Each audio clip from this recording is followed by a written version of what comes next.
Wali syarat nyifati Allah sing permanen. Ketika Allah mensifati dirinya Al-Hadi, zat yang memberi petunjuk, maka sifat ini lazimah abadi ila yaumil. Maka apapun rusak dunia iki tetap akan ada orang baik ila yaumil. Bukan karena orang ini hebat, bukan. Wong zaman rusak kok tetap bukan. Karena Allah yang Al-Hadi. Sing hebat berarti Allah, bukan kita. Coba kita hidup di zaman akhir. Wong wedok do katokan cekak, fitnah kayak apa? Kayak apa fitnah kita di zaman akhir? Perkara apa dadi fitnah? Jagone ra dadi menteri geger. Nah jenenge dunya. Jadi jenenge dunya, tapi tetep do saleh. Wong ibadah tambah ke kaji lo antri. Del kaji 36 juta. Indonesia gua antri-antri puluhan tahun. Wa qala ta'ala afa hasibtum annama khalaqnakum abatsan. Afa hasibtum monoto nyangka sira kabeh annama khalaqna mestine gawe ingsun kuwi sira kabeh tak gawe abasan hale ora ana gunane. Masa kamu ngira bahwa penciptaan kalian tuh gak ana gunane. Wa annakum lan nyangka sira kabeh.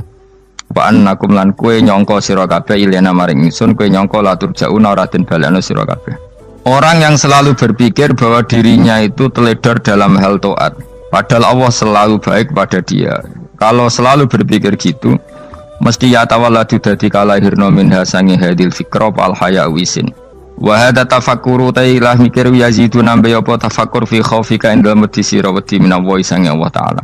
Orang yang berpikir demikian terus isin terus dadekno wedi pangeran. Wa yahmiluka lan dorong apa iki hada ka ing sira alalau min nafsika ing atase modo awak sira mengkritik diri kamu sendiri wa taubihiha lan melehno nafsika wa mujamanabati taksiri lan ngeduwi pepeko wa mulazamati tasmiri lan mulazamah no netepi cangcut. Tasmir mana cangcut nopo serius nih, tasmir bahasa Indonesia ini serius. Kalau orang tahu dirinya gegabah pepeko dalam ibadah kemudian tahu itu disalahkan Allah, pasti dia akan menjauhi taksir itu, sembrono itu, dan selalu nopo serius melakukan nopo ibadah. Menurut terang nopo masalah mulai fikrotun fi wa'dillahi ta'ala. Terus kita tahu di Quran di hadis itu ada janji Allah, kemudian ada nopo ancaman Allah. Terus yang dijanjikan tentu para wali. Wali wong apik, kowe wali, sanggepe wali. Wali amatir wali pokoknya wali. Terus perilaku sing ora disenengi Allah. Kalau beri contoh guys, sing aman, maksudnya aman itu ada di beberapa kitab. Misalnya Fathul Mu'in. Fathul Mu'in itu kitab yang dipakai semua pesantren, kitab fikih. Itu kalau ngeritik kamu kalau mau sholat iku kudu ana melayune. Mane kula nu sering gawe syariat teng santri kula, pokoke nek ape jamaah mbok pira kadare iku ana melayune. Guling-gilingan nak kowe iku serius. Kan yo ora lucu misalnya dipanggil kiaimu terus mlaku sewantai kan koyo wong ora peduli no. Nah, dawemu itu sederhana lagi contoh. Karena Allah itu mengkritik orang munafik yang kalau berangkat ke sholat tuh malas-malesan. Artinya fal kasal iku min sifatil munafikin. Malas-malesan adalah sifatnya orang munafik. Jadi kena ape sholat terus sampai angop terus rokoknya tindak nose sewantes. Nah, itu rontok. Rontok PKI, rontok munafik kenapa? Wah rontok. Mergo sifat itu sifat yang nopo munafik. Wa idza qamu ila sholati qamu kusala. Kalau mereka berangkat ke sholat itu secara malas-malesan. Nah kebalikannya orang baik itu wasari'u ila maghfirati rabbikum. Kalau ada sesuatu yang potensi menjadikan maghfirahnya Allah itu kesusu cepet-cepetan. Ngan rata-rata kiai nak melaku iku banter. Guling-gilingan nak menuju barang apik iku ketok serius. Nah kiai kok mlakune lon-lon kemungkinan nek ra di dhuwit ya ketuan. Ora pati iso ngaji jare sing anteng-anteng kuwi ana makonane, paham no? Sekali-kali nek ngaji pas marung ana tat ngaji mlayu nganti nabrak-nabrak wong. Iku insyaallah luwih keren apa? Tapi yo ngawur nganti nabrak-nabrak. Kalau cerita, jadi mulane kadang wong khusuk ora wali, Mas. Kowe nu angel dadi wali. Mergo nek ampe ngaji angop niku ora wali-wali. Mulane iki mareni terakhir iki mareni ya. Jadi tumak nina itu ada batasnya, enggak boleh tumak nina fil khairi. Kalau kebaikan kudu wasa riwono kesusun. Sebagian ayat kebaikan diredaksikan Allah fafirru ila wa firru ku melayu. Jadi kan apa ngaji kok lon-lon pe jamaah gak seru, kudu napa? melayu. Ono melayu nih, ono unsur cepet-cepet. Lan kadang wong anteng ra dadi wali-wali mereka kenemenen. Paham ya? Ini peringatan ke wong Solo mbek Jogja nih. Nah bab iki ape wong Madura. Tapi nak hadis la takhdab ape wong Solo mbek Jogja. Dadi kok plus minus apa? Madura soleh lah kandhani la takhdab itu paling abot. Aja gampang muring-muring. Paling abot. Lan kula di santri Madura kathah. Tak kandhani pantangane hadisnya Madura la takhdab. Mergo Madura paling susah nak disuruh menahan muring-muring. Nah wong Solo Jogja nak kon kesusu ra gelem. Ngalon-alon watur kelakon Muhammadan. Saiki jog ngaji dirubah no. Sing wong Jogja koyo Ruhin barang Melayu, sing wong Madura. Ora apa? Ora emosi. Jadi ya enggak apa-apa, memang kita tidak pernah sempurna. Nah, kula wong Pantura radi seneng misah wong Pantura niku. Mergo belah no. Tapi ini penting kula aturno, makanya ada ibadah yang Nabi itu tidak kesusu. Bahkan saking kesusunya Nabi itu pernah ada kejadian dan ini nggak bisa ditiru secara fikih. Saya ulang lagi ini nggak bisa ditiru secara fikih. Ada air itu kira-kira ya hanya sekitar 100 meter. Tapi saya ulang lagi ini nggak bisa ditiru secara fikih. Nabi itu tidak wudu, tapi tayamum yang dekat sama debu di dekat kamarnya Nabi. Itu riwayat yang memang nggak bisa ditiru tapi harus dibenarkan. Ketika Nabi ditanya, kenapa engkau tidak menuju air itu? Jadi, saya tidak yakin sampai air itu. Padahal saya kesusu nang suci. Jadi saking inginnya Nabi nang suci itu sudah yang dekat tayamum saya tayamum. Tapi saya ulang lagi ini nggak bisa ditiru secara fikih. Karena kamu tidak akan hadir kayak Nabi. Makanya ini tak peringatkan kamu kan tidak akan hadir. Meniru aku yang kira iso, meniru Nabi itu baru iso. Iso Gus nak nyuruh yang jajal mau kitab koyo aku nak melengkar kabeh.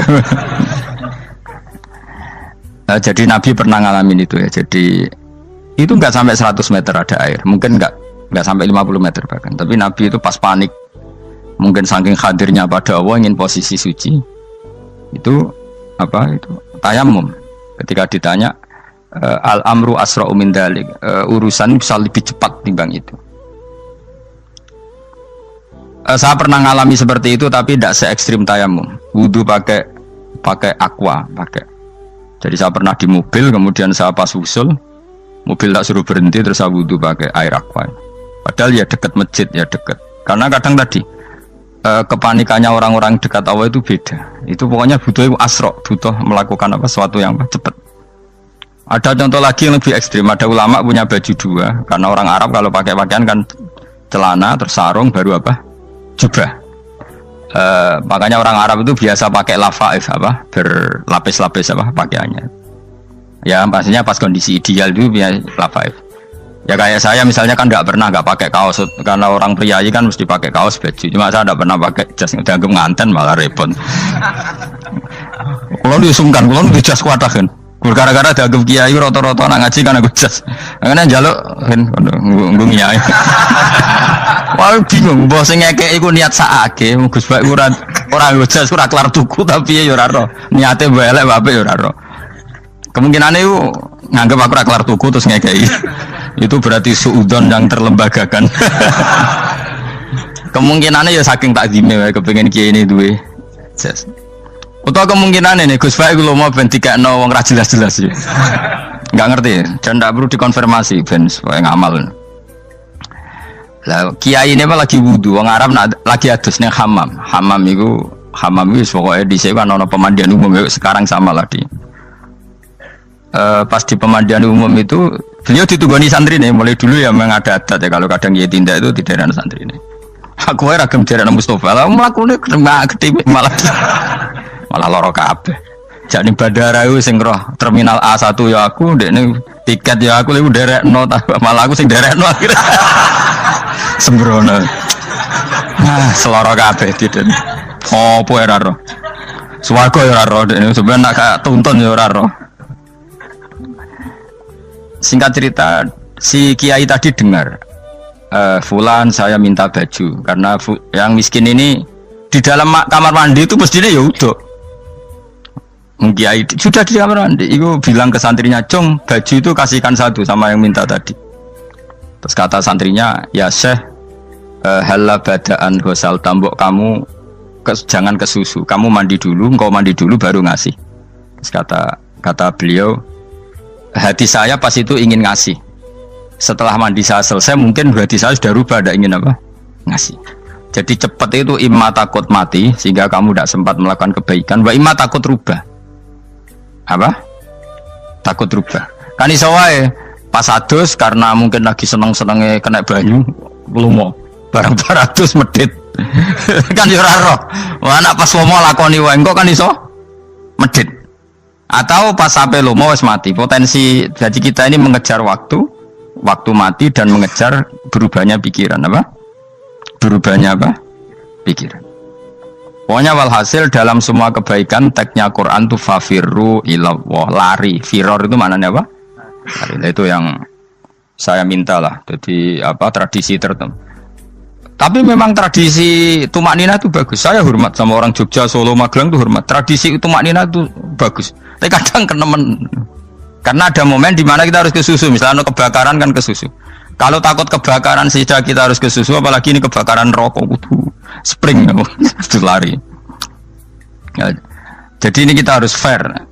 Makanya guling-gilingan. Saya tuh kalau manggil santri kok kurang lari itu tak marahin. Bukan karena saya ingin bikin syariat. Kalau mau jamaah gitu, sa'i samu kudu mlakune iku beda. Makanya sa'i itu kan maknanya melaku kecil. Itu hebatnya Islam. Tawaf itu kan yang 3 kali pertama itu disuruh romal itu lari-lari apa? Kecil. Sa'i juga sama. Itu guling-gilingan, kita ndak boleh sowan pangeran dingin-dingin saja. Emang kalau loh. Cara pangeran terus ana wong tawaf mlaku mbek angop terus santai. Iku bangune apa ibadah. Kangen aku ta ora kok saenake dhewe. Nek melayu kan seru. Apa? Senajan wis ketemu pangeran Gusti paringi sugih wis ngono lah pokoke. Ya ora kurang ajar melayu ku susu jebule jaluk ya apa? Sugih. Ya eling-eling ya. Jadi ini kula suwun lah. Tapi ora 100 gebut mlaku 120 iku ngawur nek iku. Pokoknya ana kesusune lah. Entah berapa kadarnya itu ana. Mergo istilah pangeran apa wasari'u bergegas lah. Ya apa? Makanya Nabi dulu pinternya gitu.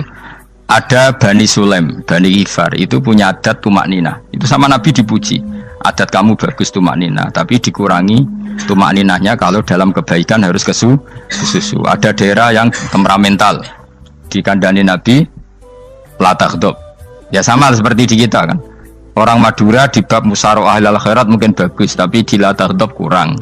Orang Solo, Jogja di tumak nina bagus, tapi di musyawarah kurang. Jadi makanya ini barokahnya ngaji ya dirubah sidik-sidik. Maksudnya yang plus minusnya itu dirubah. Karena saya belum pernah menemukan tag orang baik itu diredaksikan tenang, tapi semuanya redaksinya apa? Wasari'u. Wasari'u itu apa? Bergegaslah. Fafirru, larilah. Jadi fafirru ilallah, maka larilah. Firu itu lari apa berjalan? Lari. Supaya maksudnya lari itu tidak harus lari kayak pembalap itu enggak. Pokoknya ada unsur kesusunnya gitu. Ada unsur bergegas. Dan karena ada etis memang, misalnya saya sebagai anak dikasih tahu babak atau kangkang Gus ibu sedang gerah serono swantai itu kan kayak gak ngergani wong tua. Kudu ono melayu nih. Dan di sini ini maka diredaksikan di semua riwayat Nabi itu kalau jalan wa idza masa, Nabi kalau jalan itu fakaan namayan hattu min sobabinir takoh. Semua dibak menerangkan apa Nabi kalau jalan itu seakan-akan turun dari tangga. Maknanya cepet. Fakaan naman hatto min sobabinir takoh. Jadi Nabi kalau jalan itu cepet. Ya dong ini ya. Paham ya? Ngiling-ngilingan. Nah, ciri utama berpikir secara Qur'ani adalah apa? Kamu mencari sifat-sifat wali Allah. Dan ternyata sifat wali-wali Allah itu musyaroah ilal khairat, kalau melakukan kebaikan ke susu. Dan sifat orang munafik itu kalau melakukan kebaikan bermalas-malasan. Wa idza qamu ilas sholati qamu kusala. Sehingga kata Fathul Mu'in, kalau kamu sholat kudu ono kesusune, ono nasate, guling-gilingan kamu biar tidak berkategori munafik. Karena orang munafik kalau wa idza qamu ilas sholati qamu kusala, kalau sedang mau sholat malas-malasan. Nah, intinya gitu cara jadi mufassir, cara jadi pemikir Quran yang baik apa? Sifatnya orang baik dikumpulkan, kemudian kamu ingin diri itu. Sifatnya orang buruk kamu kumpulkan, kemudian kamu menghindari sifat itu. Misalnya Allah cerita Fir'aun. Fir'aun itu penyakitnya apa? Istagna, merasa kumoluhur, merasa tercukupi semua. Itu sifatnya apa? Fir'aun. Tapi sifatnya orang baik itu ya Yuhannasu antumul fuqara'u ilallah. Sifat orang baik adalah merasa fakir, merasa enggak siapa-siapa di depan Allah Subhanahu wa taala. Sehingga keangkuhan itu sifat Fir'aun, merasa fakir, merasa enggak siapa-siapa adalah sifatnya orang baik. Makanya nadumanya Habib Abdul Haddad masyhur itu. Ana abdun soro fakhri dimna fakri, yang sering dinyanyikan dilakukan para wali-wali itu apa? Ana abdun soro fakhri dimna fakri. Jadi ana uta ingsun abdun kawula. Soro ingkang dadi apa fakhri kebanggaan ingsun iku dimna fakri mergo fakir ingsun.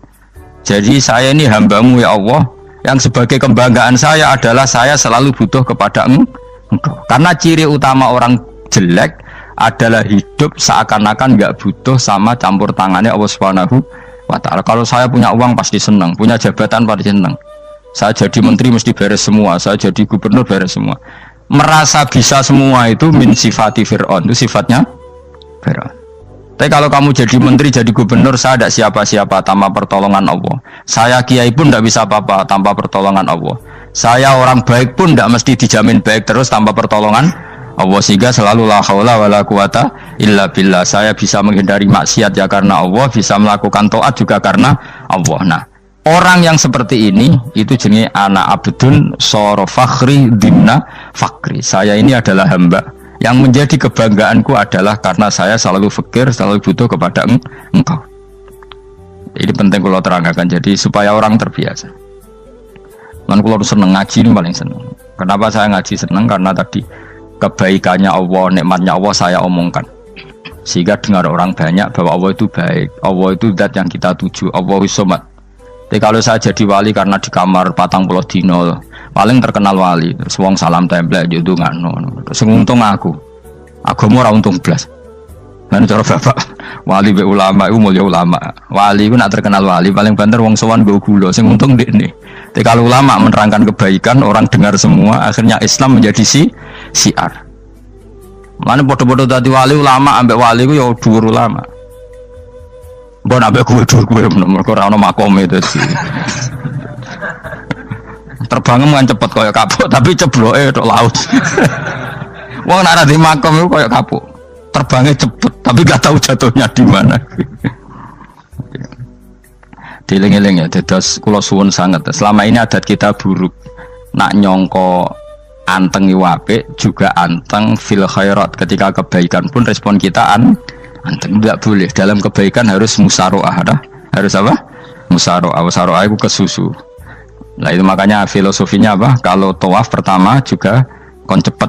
Sa'i namanya ya sa'i. Sa'i maknanya apa?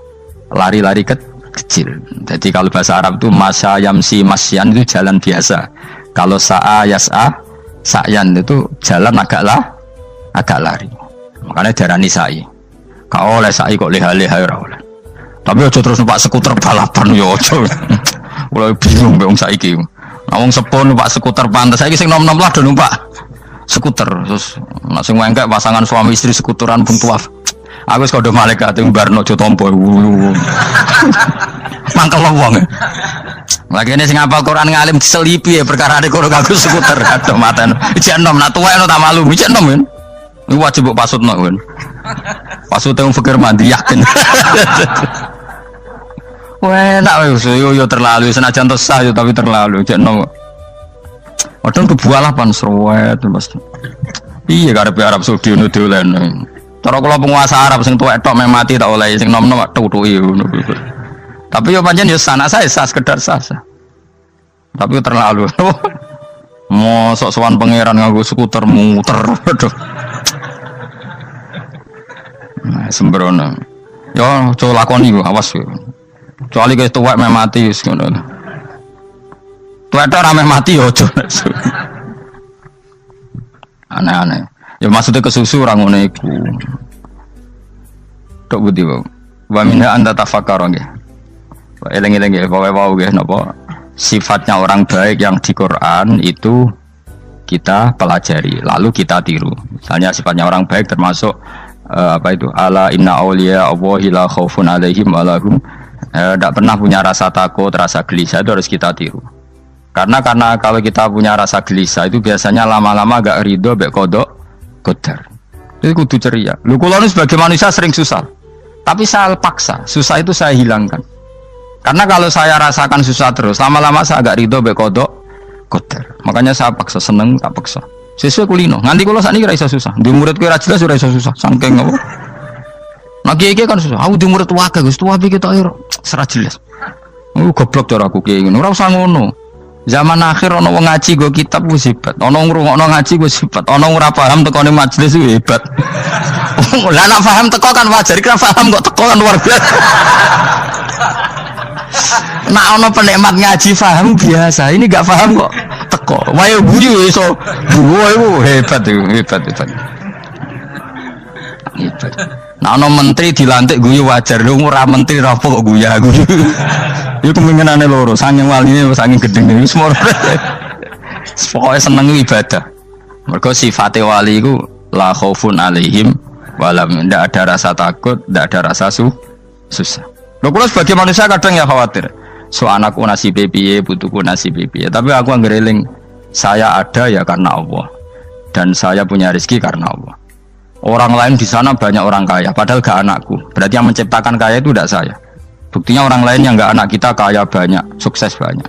Kenapa kita menjadi seakan-akan pelaku sejarah? Kadang orang kan berpikir, ya akhirnya orang mesti maslahat ke kamu. Pas minta itu karena tomak kamu, hagun nafsi kamu, serakah kamu, tapi nggak tahu diri, pantas taura dengan permintaan. Kalau gue misalnya dulu mau jadi wali, ini soalnya tersinggung, bocor atau tirakat atau jalur jadi wali. Tapi gak dulu ya Allah tersinggung, kira tahu dulu. Jadi orang kalau tidak wali itu sudah keliru terus. Jadi bukan di sepuro, tapi tak kira itu ada. Jajal gitu kalau wali kok sabtu kok dirjilan. Kira-kira Allah tersinggung ngapa nyembah? Kira-kira tersinggung. Tapi misalnya kira tahu dulu mau kepengen kau Imam Syafi'i, Allah tersinggung. Bocah ora di idola. Terus ikut.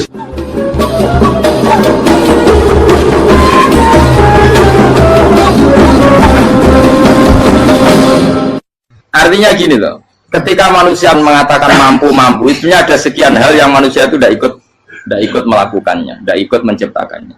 Misalnya kue nyupir, supirana enak, punya pengalaman, tidak kecelakaan karena apa? Nyupir kue enak, mobilku normal, mobilmu normal lah, atau wabrak mobil ya mabuk gak. Nah di sini ini manusia dituntut, diingatkan terus, kamu itu butuh Allah, rahmat Allah itu yang melindungi kamu, bukan keahlian kamu, bukan kecakapan, karena tanpa itu semua tidak bisa, semuanya Allah. Ya, tapi manusia tadi gara-gara misalnya tadi mobilnya normal, dia punya keahlian nyupir, terus mengklaim kalau keselamatan dia itu karena hati-hatinya dia, karena mobilnya normal. Padahal ada sekian catatan yang menjadikan dia selamat dan semuanya itu kudrahnya Allah Subhanahu wa Ta'ala. Misalnya gak ditabrak wong mabuk, gak ono gempa, gak ono bumi merekah. Misalnya kita pintar nyupir lah terus bumi mangap terus kita templung nggak apa-apa. Pemenang daerah-daerah kayak ya rasa tak sebut nomor orang. Kira tahu muka siapa yo, bener mari tak sebut nomor yang ngeri. Intinya Indonesia ora aman, tapi kita tenang aja satunya ora aman kabeh, ora sing aman. Ora usah kuwatir likuifaksi, ora usah kuwatir meteor jatuh, kabeh ya potensi, no? Potensi semua. Sehingga ini sedikit saya ijazahkan. Suatu saat kata Rasulullah, saya yang Mu'ad melihat kamu hanya sejengkal di depan para ulama ketika nanti di akhirat. Terus Mu'ad tanya, Rasulullah tanya, kenapa kamu hanya satu jengkal dengan derajatnya para ulama ketika sowan Allah? Terus jawabnya Mu'ad, kamu punya amal apa? Terus jawabnya Mu'ad, ya Rasulullah, saya tidak pernah melangkahkan satu kaki, kecuali saya tidak pernah yakin apa bisa melangkahkan kaki yang satunya. Dan saya tidak pernah mengunyah satu makanan, kecuali saya juga tidak pernah yakin apa bisa menelannya. Dan saya tidak pernah bernafas satu nafas kecuali saya tidak yakin apa bisa nafas berikutnya. Saking dia tergantung ta'aluk semuanya sama kudrahnya Allah Subhanahu wa Ta'ala. Kalau kita ini kan sok. Kalau makanan sudah di depannya kayak pasti bisa makan. Kalau dia sudah sehat jalan seakan-akan pasti bisa meneruskan. Padahal 0, sekian detik gue melaku dihantam mobil ya selesai. Misalnya stroke ya selesai, tidak bisa jalan. Sehingga para wali-walinya Allah itu orang yang fi lahzatin min lahadzati, setiap kedipan dia, setiap perilaku dia itu hanya ta'alluq ambil Allah Subhanahu wa ta'ala. Itu yang disebut ya ayyuhan nasu antumul fuqara'u ila. Nah, kemudian resiko makom ini, ya semua makom tak ada resikonya. Resiko makom ini itu biasanya dia lupa doa. Kenapa lupa doa? Karena doa itu terdefinisikan. Tak wari ilmu hakik harus rumakno, wis ra paham lah tak ulangno. Ya resiko ilmu saya ingatkannya. Ilmu itu kan ada dua. Ada ilmu yang karena didefinisikan. Dan itu akhirnya menjadi masalah. Sebenarnya ilmu itu tidak perlu definisi. Kedua, ilmu yang kita rasakan. Misalnya gini, kalau sama saya tanya, kamu pernah nggak minta jadi punya uang banyak? Nggak tanya, pernah nggak minta? Terus artinya minta itu apa? Terus kita mendefinisikan, menengadahkan tangan, bilang ya Allah, saya minta uang banyak, saya minta ingin beli mobil. Itu namanya apa? Tidak jauh saja. Doa kan? Itu kesalahan kita. Kesalahan kita mendefinisikan doa itu, misalnya menengadahkan tangan dan memohon dan menyebutkan permohonannya itu terus disebut doa. Nah, tapi kalau menurut Allah, sistem tubuh kamu yang menghendaki punya mobil, sistem tubuh kamu yang ingin punya uang banyak, reaksi tubuh kamu yang terhinakan karena ditagih orang atau butuh uang, ini menurut Allah ya sudah kamu itu peminta-minta. Saya ulang lagi ya. Sehingga menurut Allah kamu minta tidak minta ya tetap berstatus peminta, pengemis. Nah, orang-orang yang sudah usul, meskipun itu kondisional ya, tidak selalu. Itu ya dia pikirannya menengadahkan tangan apa enggak ya sama saja tubuhnya merasa minta. Sehingga dia tidak perlu mengekspresikan minta. Nah, terus orang yang fikih bilang seperti itu tuh sombong, wong kok gak tahu dungo. Sebetulnya keliru vonis orang fikih. Bagaimana mungkin dikatakan sombong? Dia reaksi tubuhnya, elemen tubuhnya sebetulnya meminta. Dia tidak berkategori meminta karena ilmu kadung didefinisikan kalau minta itu yang seperti ini. Itu kan lama. Nanti kalau suatu saat Indonesia yang kuasa itu terlalu NU atau terlalu yang tidak NU, lama-lama ada definisi. Misalnya yang dikatakan tahlilan itu apa? Ya bid'ah, Nabi tidak pernah tahlilan. Sahabat tidak pernah nahlilin Nabi. Malah nanya kaji Nabi jadi tahlil. Mana nih tahlilan jalukno sepuro mayit, kaji Nabi jalukno sepuro. Sehingga dengan tradisi itu tahlil itu masuk definisi bid'ah. Karena nggak pernah dilakukan sahabat dan para tabi'in. Ya salahnya kamu definisikan. Tapi kalau udah kamu definisikan, diarani tahlil, ya mau la ilaha illallah. Terus mungkinkah satu bacaan la ilaha illallah dilarang? Wong ra oleh maca kalimat tauhid. Jadi misalnya tahlil itu nafatno kalimat tauhid. Oke, toh orang ora iso dilarang tapi nak tahlil itu mitung dinani mayit kaya budo, samane kriminal. Enak. Ya sudah seperti itu. Makanya banyak orang salah itu karena ilmu kadung didefinisikan. Nah, definisi itu sebenarnya tidak mengikat dalam banyak hal. Ini penting saya utarakan. Ya karena seperti itu. Makanya itu masalah-masalah besar antara kita dan firqah-firqah yang lain, masalah ahli sunnah, terus masalah yang lain-lain. Memang ya sudah seperti itu. Ya saya ulang lagi ya. Ketika Nabi Ibrahim mau dibakar Namrud, itu masyhur cerita itu. Dan kemudian jadi Nabi namanya Habib Syahid. Habib Syahid itu sebetulnya hanya ngutip Habib Abdul Haddad. Jadi syair itu sebenarnya ada di Diwanul Haddad. Apa? Diwanul Haddad. Diwanul Haddad itu syair-syair Abdul Haddad ketika beliau usul, beliau mukasyafah. Terus bagian dinyanyikan Habib Syahid terjadi populer. Saya ulang lagi ya. Tubuh kita, misalnya kamu lapar, perut kamu kan mereaksi minta makan. Andaikan kamu itu Tuhan, kan kamu tahu bahwa perut kamu itu minta makan. Tanpa kita bilang ya Allah saya minta makan, Allah tahu kalau reaksi tubuh kamu minta makan. Sehingga orang yang tidak minta pun asal makomnya makom yang ikrar, mengakui kalau dia butuh, ya namanya sudah minta. Tapi fikih kadang mendefinisikan sing darane minta itu hanya madhep kiblat terus menengadakan dan sebagainya. Ya sudah kita sebagai orang pengikut ya yang ikuti fikih, yang ikuti tasawuf sebetulnya itu definisi yang sepihak. Sehingga ketika Nabi Ibrahim mau dibakar Namrud, masyhur itu cerita itu. Beberapa hari mungkin bulan-bulan orang disuruh Namrud cari kayu sebanyak-banyaknya. Ketika kayu sudah terkumpul mungkin satu lapangan, Ibrahim mau dibakar. Pegawainya Namrud itu bingung caranya mencalon Ibrahim. Terus saking gedene napa? Api. Nak dicalon ke ado itu ratok tengah. Nak diparekno itu kepanasan. Masyhur. Setan zaman itu orang akeh tadi setan tenan. Saya kan duplikatnya sakit tadi setan rano muncul. Wong duplikatnya wis napa? Akeh. Singkat cerita setan itu muncul pura-pura jadi manusia terus ditemukan manjane. Manjane kayak semacam ketepil besar yang jadi mana ya dari kiai-kiai ketepil haram mergo penemune setan. Jari ini tuh. Tapi nak manjane penemune setan itu betul walhasil terus dibikinkan satu manjane semacam ketepil besar terus Ibrahim dilemparkan ke api lewat apa ketepil tadi idenya siapa setan. Nah ketika di tengah api itu unik, kata malaikat Jibril datang terus tanya sama Ibrahim, ya Ibrahim apa kamu butuh saya, butuh alakah haja, apa kamu punya kebutuhan? Jawab Ibrahim lah, saya tidak punya kebutuhan. Amma ilaika fala, kalau ke kamu ndak, karena kamu makhluk apapun keren kamu Jibril tetap kamu makhluk. Amma ilaika fala.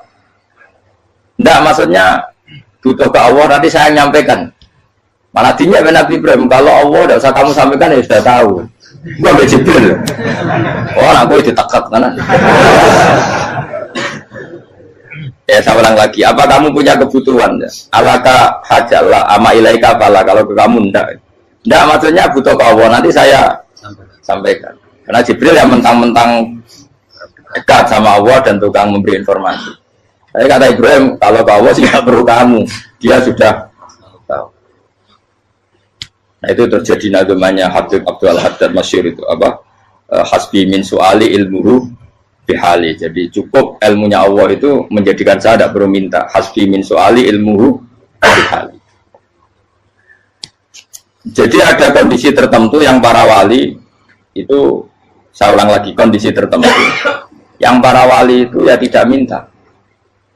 Tapi kalau itu ditiru jenengan semua ini jadi keangkuhan.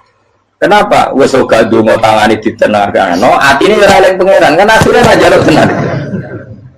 Itu jadi wali-wali. Nah, wali-wali itu kan misalnya tangannya tidak menengadah tapi semua sistem tubuhnya merasa butuh sama saya itu pernah ya. Tapi itu kondisional dan saya juga ngulang nggak mesti bisa. Ketika saya umroh itu pernah saya ada satu kondisi itu doa ya di putaran pertama kok. Di putaran pertama saya berdoa ya agak banyak di multazam. Putaran kedua mau berdoa sudah tidak berani lagi. Sampai ke-7. Hari kedua ya tidak berani, hari ketiga tidak berani. Nah seperti itu tidak bisa dibuat-buat meskipun saya juga agak ingin. Tapi ya pas itu ya nggak bisa. Gara-gara itu korban kitab hikam, ya kitab hikam yang terkenal. Kitab hikam itu pernah cerita gini. Rubbama dallahum al-adab ala tarkit tolak. Terus di antara makalahnya itu wa inna ma yunabbahu man yajuzu alaihil ikhfal. Tapi kamu jangan niru dosa kan. Tapi jangan ingkar ilmu ini tambah dosa oke. Jadi niru ya dosa, ingkar ya dosa. Jadi ada seorang wali kata hikam. Kadang-kadang seorang wali itu mau doa diulang itu sungkan. Kenapa? Yang perlu diingatkan itu yang potensi lupa. Allah kan masih ingat doa kemarin. Lalu gara-gara saya sebelum umroh itu mensinau kitab hikam agar aku dulu. Ya Allah, sing tak dungani ini aja eling kok tak eling nomor ae. Jadi wa inna ma yunabbahu man yajuzu alaihi yang bisa diingatkan hanya orang yang potensi lupa. Sementara Allah udah akan. Tapi kan akhirnya doanya eling. Ya Allah kayak kemarin. Hari ketiga ya Allah kayak. Makanya menurut saya ilmunya orang hakikat itu juga dari sisi kriminalnya karena ya tadi. Tapi kamu ingkar ya keliru. Memang Allah nggak mungkin lupa ngapain kamu ingatkan. Makanya menurut saya Allah itu mazat terbaik benar-benar Rahman Rahim. Mestinya Allah terbaik itu mau bedino malah ngamuk. Lah aku lagi tapi mbok ilang eling kok. Tapi Allah itu maklumi ya, dengan kekeliruan. Kita ini kan selalu keliru, donga terus ya keliru sebetulnya. Karena seakan-akan kan mengingatkan seseorang yang mungkin lupa. Wong Allah tidak pernah lupa kok, kamu ingetin terus.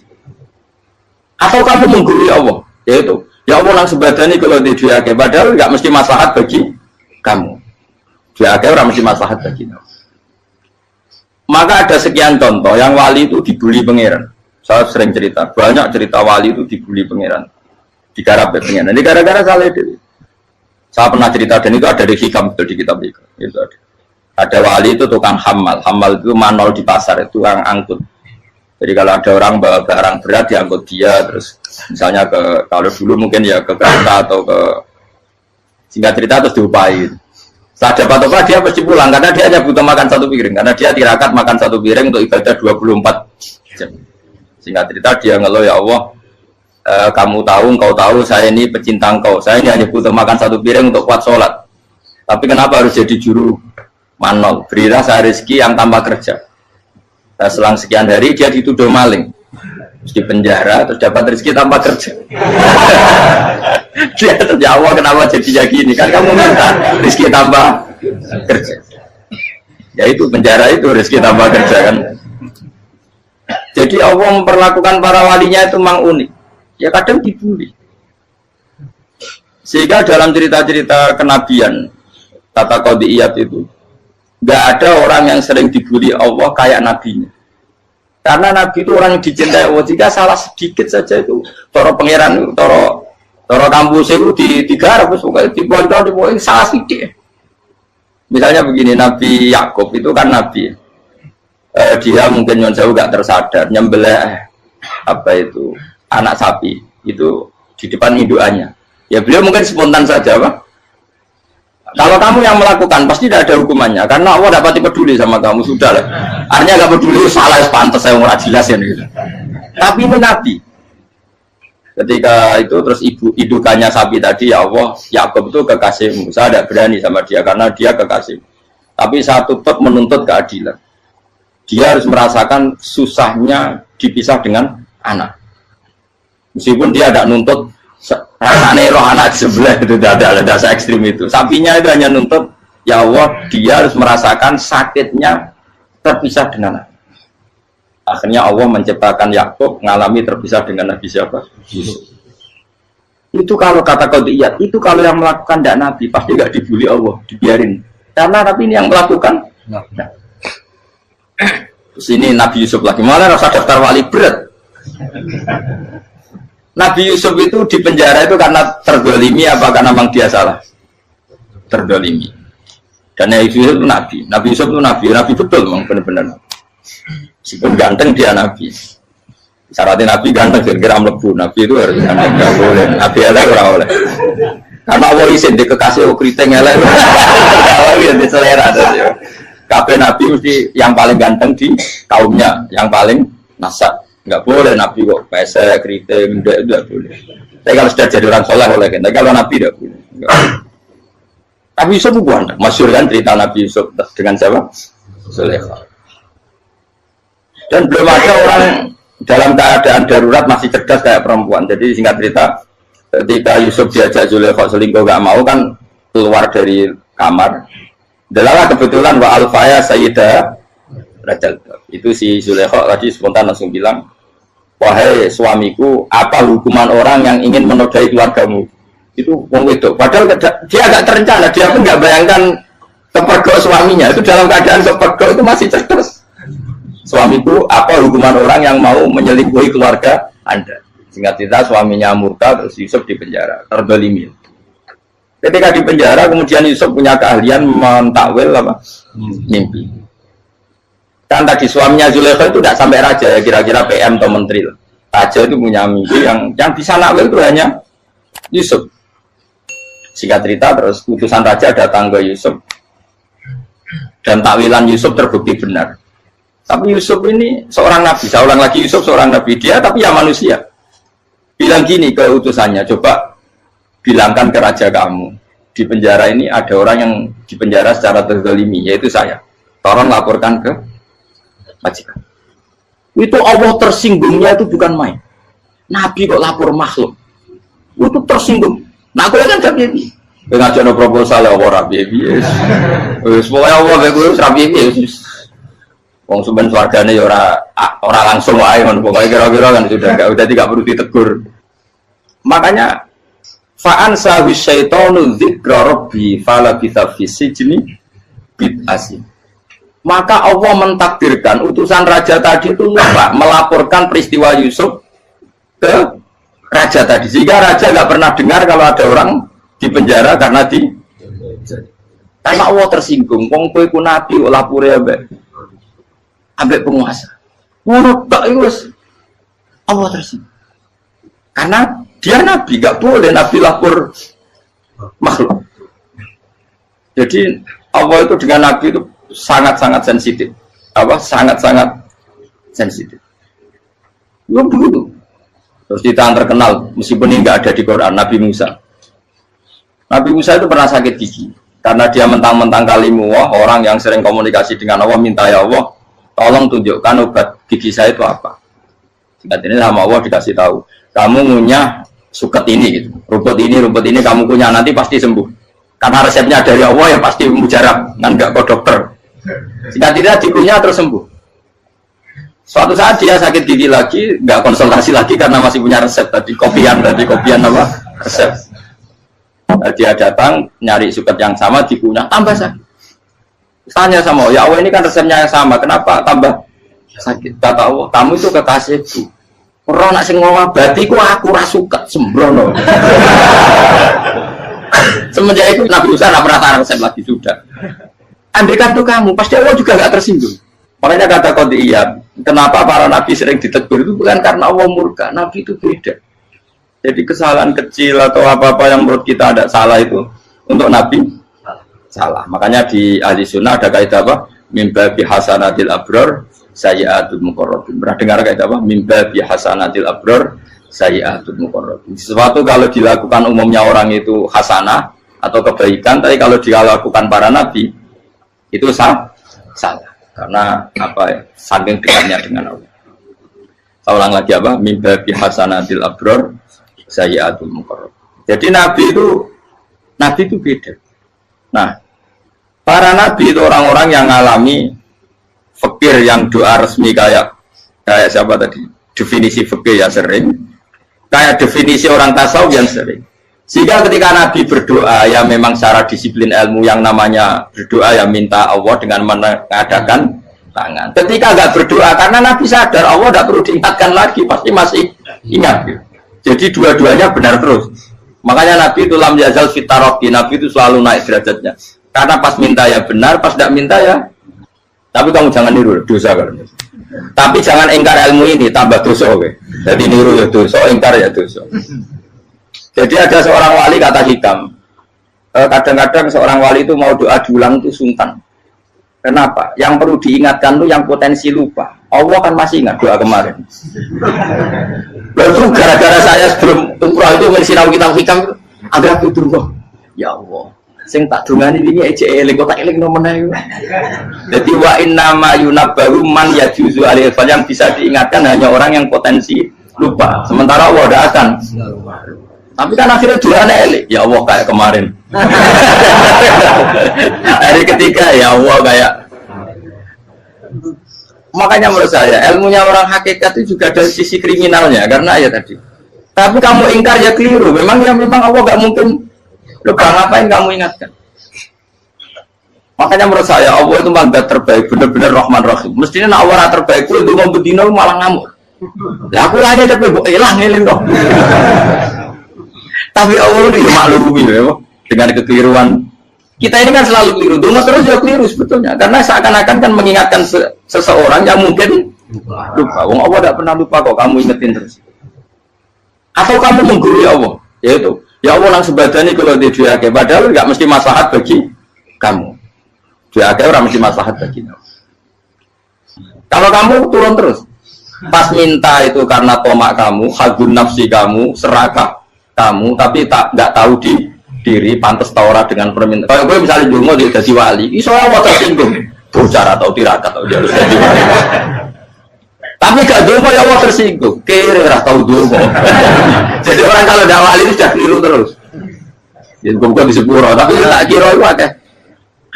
Ya jajal gitu kalau wali kok sabtu kok dirjilan. Kira-kira Allah tersinggung ngapa nyembah? Kira-kira tersinggung. Tapi misalnya kira tahu dongo kok pengen kau Imam Syafi'i, Allah tersinggung. Bocah ora di dola. Nah, terus dia kadang salah biasa wes. Terus bakat salah no. Bakat salah. Ini dongane sing gampang itu mesti bener. Rabbana dzalamna anfusana wa lam taghfir lana wa tarhamna lanakunanna minal khasirin. Tak pernah punya kitab dan kitab itu menurut saya luar biasa. Bahkan ketika adu bully itu, adu cara mahasiswa itu kayak pelonconan itu. Nabi sama Nabi pengiran gitu dan itu sekali yang satu salah melakukan disiplin ilmu sampai pengiran itu degradasi. Dan Allah memang mengancam gitu.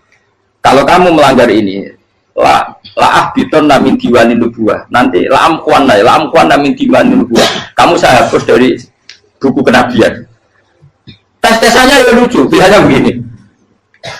Kata Nabi Musa kan ditanya. Ketika dia khutbah ditanya orang, siapa orang paling alim ya Nabi Allah? Sekarang orang paling alim itu siapa? Nabi Musa jawab, saya kan. Ya itu Allah tersinggung karena wong kok boleh telepon.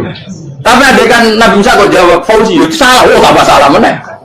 Atau enggak Prugen, malah salah meneh. Tapi jawab Musa ya salah. Saya Gusti, saya kan. Orang paling alim siapa? Saya. Allah memperingatkan Musa, ada seseorang yang lebih alim ketimbang kamu. Coba kamu harus ketemu dia. Ketemu dengan cerita ketemu Nabi siapa? Khidir.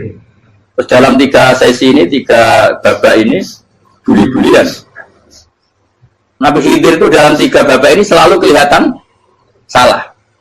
Di antaranya adalah cara sekarang ya mungkin di gonjak sepeda motor atau perahu kalau dulu yang menggratisi dia numpangi sepeda motor malah spionnya dicopot gitu.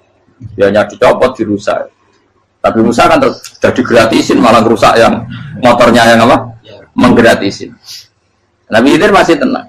Kamu tidak paham. Ya, Nabi Khidir mesti tidak kamu tidak paham. Itu kata surahul hadis termasuk Ibnu Hajar al-Asqalani bilang ini. Setelah itu kedua membunuh anak kecil. Musa tambah marah. Anak yang belum punya dosa kok kamu sampai 3 kali ada 3 peristiwa. Itu kata surahul hadis. Andai kan Musa kok diam tidak protes, maka dia akan disalahkan Allah. Karena dia berarti membiarkan kemungkaran di depan matanya tanpa reaksi. Jadi sebetulnya ketika Musa berontak itu Nabi Khidir, Nabi tenan gitu. Jadi itu kan unik. Tapi berontak yang disalahkan. Jadi angel, sandi tes-tesan jadi Nabi itu angel. Misalnya kalau Nabi Musa itu kayak model santri Jawa Timur. Nabi Khidir salah, derek mawon. Ya Nabi jero barang mungkar. Menengae.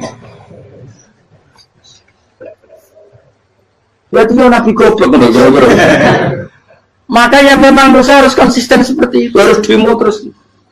Kayak saya misalnya sebagai kiai, ya harus seperti ini cara mulang saya. Enggak boleh saya misalnya terus anut mulang terus tawadu, meneng terus ora karu-karuan. Jadi andekan Musa kok tidak protes itu malah salah. Ya memang harus. Dan itu Nabi tenang. Makanya Nabi itu akhirnya respect. Tidak ada hati sebaik Abu Musa.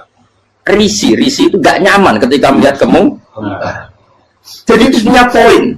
Tapi lucunya Nabi itu yang jalan. Tak ada rasa kok komen tak kok. Tapi harus disalah no.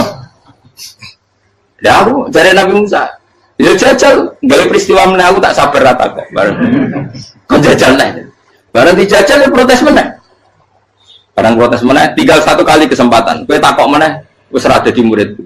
Dikasih kesempatan lagi, ya protes meneh dek nomor.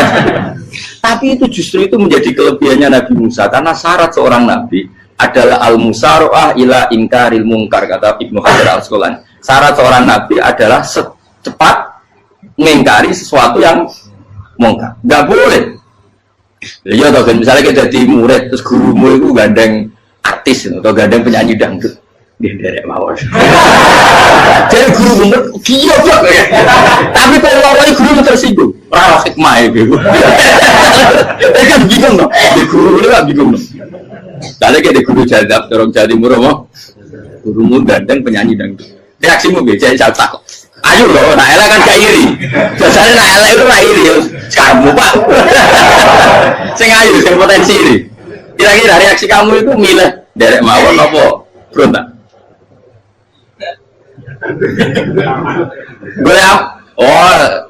Nak gurumu wong alim, mesti nak pasti meneng. Muridku giyo, tidak sensitif. Roh barang mungkar dilakukan di depannya kok tidak reaksi, tidak protes, gebet tenang. Tapi lucunya guru mau nak protes, gak luwe akhlak. Guru lagi senengnya kok oleh. Nah Nabi itu kan buli-bulian. Jadi Nabi Khidir dengan Nabi Musa itu tepat-tepat. Karena dua orang ini sama-sama kekasih Allah. Itu Nabi Musa justru barokahnya itu dia tidak pernah kelasmennya di bawah Nabi Khidir. Semua ulama sepakat kelasmennya Musa tetap di atas Nabi Khidir. Sehingga yang berlakunya tetap ilmunya Nabi Musa, bahwa membunuh anak kecil tidak boleh, merusak perahu milik orang lain tidak boleh. Karena Allah tetap lebih respect dengan ilmunya Nabi Musa. Nabi Khidir tetap ilmunya nggak dipakai, meskipun dia disebut hakikat. Karena ilmunya Nabi Khidir ngani ngoyo, wong ape mutus kok ngenteni nginceng loh mahfud, lah sing iso iku sapa? Barang ra mungkin kok. Makanya Nabi Khidir terakhir menutup kalimatnya wa ma fa'altuhu an amri. Dari kata ilmu lam tasdi alaihi sob. Aku dhewe nglakoni iki ya ora roh, wis ditakdir nglakoni ngene wae. Dadi Nabi Khidir ora paham. Jadi wa ma fa'altu an amri itu akhir kira-kira artinya saya sendiri tidak melakukan ini karena inspirasi saya sendiri atau keputusan saya sendiri. Tahu-tahu saya ditakdir melakukan. Karena pas itu Nabi Khidir disetting semuanya dengan ilmu hakikat, yaitu bayi tadi memang kutiba kafiron, kutiba kenapa? Kafiron. Memang dia nanti kalau umur nganti tua ditakdir mati kafir. Daripada mati kafir nanti, ya sudah mati sekarang. Tapi nggak mungkin kan ada syariat daripada soben beling mata ini kecil. Orang syariat tetap ikut Nabi Musa. Makanya kata Ibnu Hajar Al-Asqalani itu uniknya Allah sama para wali-walinya. Wali itu kelirullah, itu tetap disenangi pengen. Terus pengenan nabi-nabi ini kecil-kecil kan, juga pasti nak wong. Terus keempat kan. Tadi kan saya punya contoh 3, ini contoh keempat, ini terakhir. Akhirnya kok ilmu merah cukup, tetap malah bingung nggak. Nabi itu minggat, itu boleh tidak? Tanpa pamit, minggat itu pergi nggak pamit, itu boleh tidak? Tidak boleh. Rasulullah meskipun kayak apa disakiti di Mekah itu tidak pernah minggat, tidak pernah hijrah. Saya ulang lagi, karena butuh izin. Tapi Allah pernah punya kekasih, yaitu Nabi Yunus. Nabi siapa? Yunus. Itu Quran meredaksikan ya abako itu terjemahnya apa? Minggat. Kalau pergi itu tidak ada. Tapi ini Allah meredaksikan itu abako itu ya minggat. Nabi Yunus itu dakwah di daerah Nainua. Nainua itu ya Babylon sana. Kampungnya namanya Nainua. Ya daerah Babylon. Babylon itu kalau di geografis modern ikut Irak. Ikut mana? Irak. Jadi Kufa, Basra, Babylon. Terus siapa itu yang mengalahkan pasukan Yahudi dulu itu Buktanasor, Bukat Nasir itu ikut mana? Babylon, apa? Babylon. Bama unsila alal malaka ini di Babila Harutama. Makanya kalau ulama-ulama melihat Irak kacau sampai sekarang itu tidak kaget. Irak itu ardun mal'unah kalau di kitab-kitab. Bumi yang memang sudah terlaknati mulai dulu. Sehingga ketika ada kasus Saddam Hussein sekarang itu ulama tidak kaget. Zaman Rasulullah Sugeng itu Irak itu termasuk sudah bumi yang guna keazalah. Jadi di sana pasti banyak fitnah. Fitnah pertama yang dicatat sejarah adalah Mautul Husain, apa? Kabudutnya Said siapa?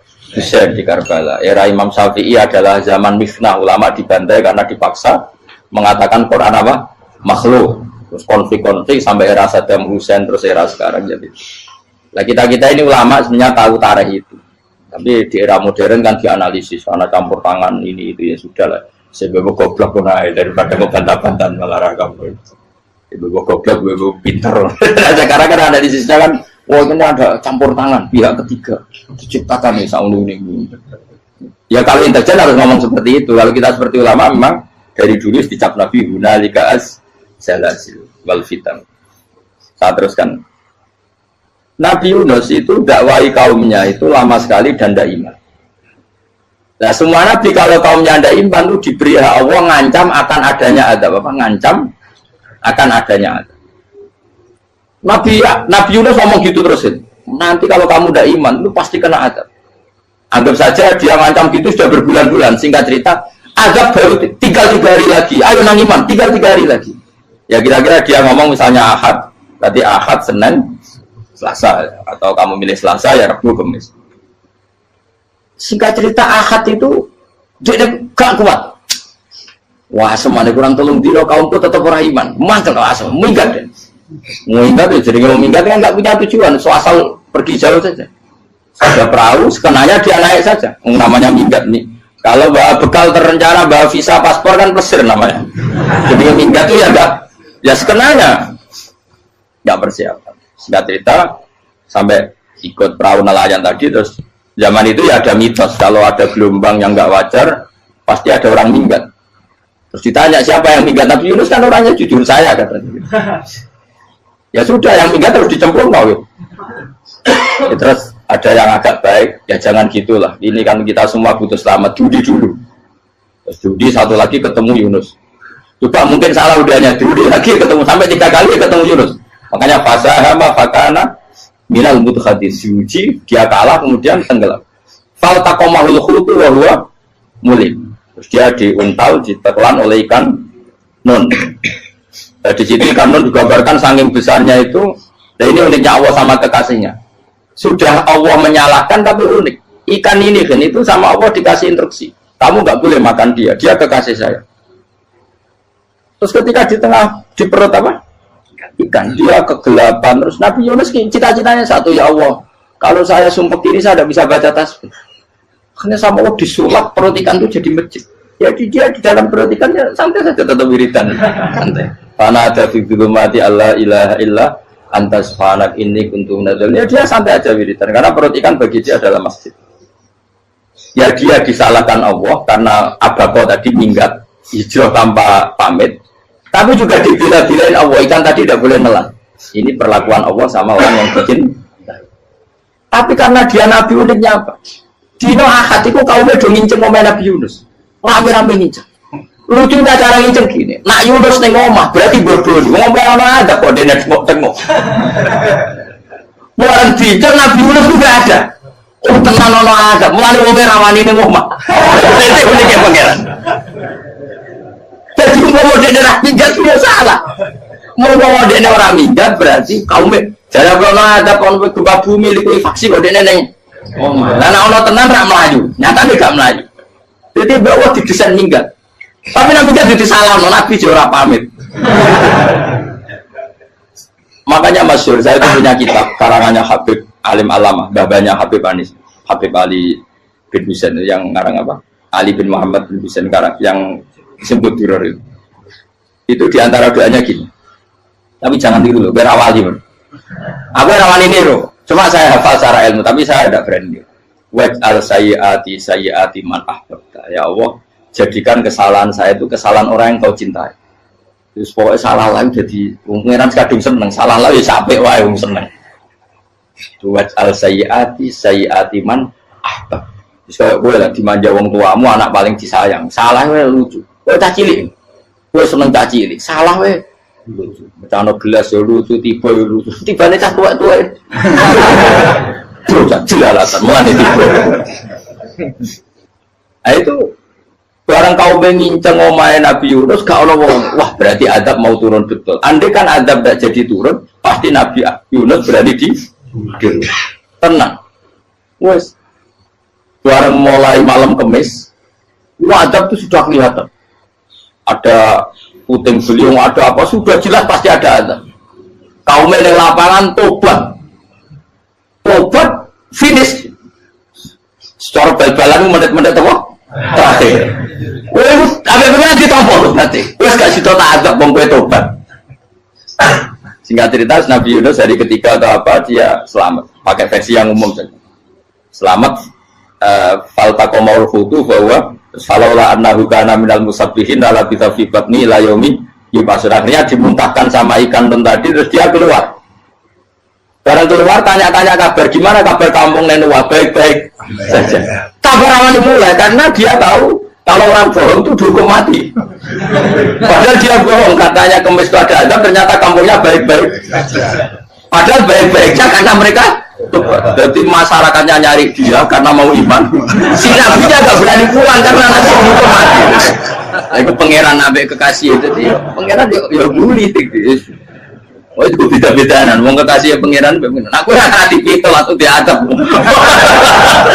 Jadi pangeran kekasih itu gitu. Orang koyo. Akhirnya pangeran sama mulai. Wah nak mulai aku disiksa. Perkara nih kalau pembohong itu dihukum mati. Masyarakat yang boleh tenan. Mereka malam kemis mau azab tenan. Waktu sudah tobat. Jadi disebut falau laka naskoryatun amanat fanafa'aha imanuha illa qauma Yunus lamma amanu kasyafna anhum adzabal khizyi fil hayatid dunya. Enggak ada kampung yang saya adab kecuali kasih tak adab, kecuali kaum Nabi Yunus. Aku semua ngadab loh. Pas menit terakhir kita adab tobat. Akhirnya situ ada pengiran. Iku kaum Nabi Yunus. Iku yo barokah ninggate Nabi Yunus. Lah iku Nabi. Wong keliru kok barokah. Iku Nabi. Umpama Nabi Yunus ora minggat, kaumnya berpikir Yunus bohong. Wong ape ana adab kok tengok-tengok ning ngomong. Tapi pas minggat tenan iki salahno pangeran, minggat kok gak paham. Hikmat. Amalane kira usah protes. Wali itu beda, kekasih pangeran itu sama dengan sing dialami Rasulullah sallallahu alaihi wasallam ning Sulhul Hudaybiyah. Semua perjanjian itu salah secara hukum fikih. Bukan salah lagi, sangat salah cara ukuran fikih. Sehingga semua sahabat itu protes kecuali Abu Bakar As-Siddiq. Cuma semuanya ngomong Umar, tapi semua sahabat akhirnya ya mencoba di antara perjanjian gini. Pertama kan enggak biar sampean enggak terlalu jadi teroris, enggak terlalu jadi ekstremis. Memang ya usah jadi teroris, ora terlalu jadi teroris. Semua itu mungkin kan, dunia semuanya mungkin. Singkat cerita Nabi itu sudah di Hudaybiyah. Hudaybiyah dengan Mekah kan tinggal sekitar paling 40 kilo. Saya pernah itikaf di masjid yang pernah dipakai Hudaybiyah. Kan sekarang jadi mikot ya, termasuk mikot umroh di Mekah kan apa? Hudaybiyah kan mikot di yang terkenal kan apa? Jirona, Tanim, Hudaybiyah. Itu perjanjiannya tuh gini. Perwakilan dari Quraisy namanya Suhail bin Amr, siapa? Suhail bin Amr. Perjanjiannya gini, Muhammad kamu tidak boleh masuk Mekah. Kamu boleh masuk Mekah itu tahun depan. Padahal Nabi sudah bilang kepada sahabatnya, ayo kita umroh. Dan diberi hak umroh. Tapi setelah sekitar 40 kilo masuk Mekah dicegat sama orang kafir Quraisy. Lah, Nabi itu sakit tenan. Nabi kadung mentafsir, memberi berita gembira, saya mimpi kalian masuk tanah haram aminina mukhalikin, aman semua. Semuanya bercukur gundul atau mencetak rambut. Pokoknya kata sahabat senang sekali karena mimpi Rasulullah tidak pernah apa? Tidak pernah salah. Bareng di situ di antara perjanjiannya hadza ma kataba ali Muhammad Rasulullah. Ini perjanjian yang ditulis Muhammad Rasulullah. Kata Suhail, hapus kata Muhammad Rasulullah. Kalau saya tahu kamu Rasulullah tidak saya perangi, tulis Muhammad bin Abdullah. Kata Rasulullah, ya Ali hapus tulisan Muhammad Rasulullah. Kata Ali, tidak saya akan menghapus setelah Muhammad Rasulullah. Tapi unik. Hapus gak popoli, masih gue hapus aku tetap Rasulullah. Tulisan wajib. Jadi Nabi ya relax saja. Tapi Ali katanya, fawwama ana bimakhihi abadan. Saya tidak akan menghapus tulisan itu selamanya. Kata Nabi, benar gelem hapus. Tanganku didono, aku sing hapus. Nabi kan umi tidak bisa baca terus. Tangannya Nabi sendiri yang dilewatkan Ali ke tulisan itu sehingga terhapus. Nabi ya relax. Wong tulisan aku lagi tulis Rasulullah tetap Rasulullah. Nabi masih relax. Terus perjanjian kedua, kalau ada orang kafir Quraisy masuk Islam harus dikembalikan, karena berarti keluar dari habitat. Tapi kalau sudah Islam kok masuk kafir lagi harus dibiarkan, karena berarti kembali ke habitat. Nanti bilang ya nggak masalah. Semua perjanjian itu merugikan Islam. Itu secara fakta pasti salah. Akhirnya Umar itu protesnya keras sekali. Ya Rasulullah, apa engkau masih nabi? Utakail senang. Apa engkau masih nabi? Dan Nabi saya santai, balai ya saya masih nabi. Tapi kenapa kamu hinakan kita dan memberikan kehormatan pada orang-orang kafir itu? Jawabnya kan Nabi lucu. Ya agama itu kayak pangeran. Masih aku perjanjian yang ngono kok pangeran sing angkat agama iki tenang wae. Perjanjian gue manusia gampang. Jadi Nabi itu sangi imannya Allah tetap yu'izzu hadzal-din. Allah pasti memuliakan ini agama. Apapun perjanjian yang diciptakan manusia.